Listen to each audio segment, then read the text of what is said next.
కోనసీమ స్టైల్లో పూర్ణం బూరెలు చూసేద్దాం. ముందుగా శనగపప్పు అనేది నానబెట్టుకొని కుక్కర్లో 3 విజిల్స్ వచ్చినంత వరకు ఉంచుకోవాలి. చూసారా ఎలాగైందో. తర్వాత పక్కనే బెల్లం పాకం అనేది చేసుకోవాలి.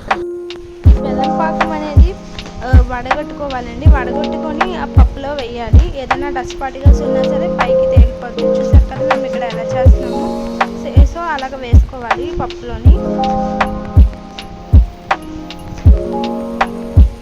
సో ఇదంతా వేసిన తర్వాత కొంచెం బాగా కలపాలి. దీంట్లో కొంచెం యాలకుల పొడి అనేది కూడా యాడ్ చేయాలి. మంచి స్మెల్ అనేది వస్తుంది. తర్వాత కొబ్బరి అనేది యాడ్ చేశారు ఇక్కడ.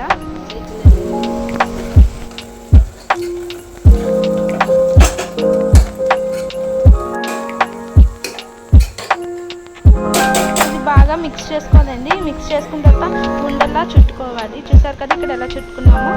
తర్వాత ఇదంతా అయిపోయిన తర్వాత మినపప్పు అనేది 1 కప్ తీసుకొని 2 గ్లాస్ ఆఫ్ బియ్యం అనేది తీసుకొని బాగా నానబెట్టుకున్న తర్వాత పిండిలా చేసుకోవాలండి.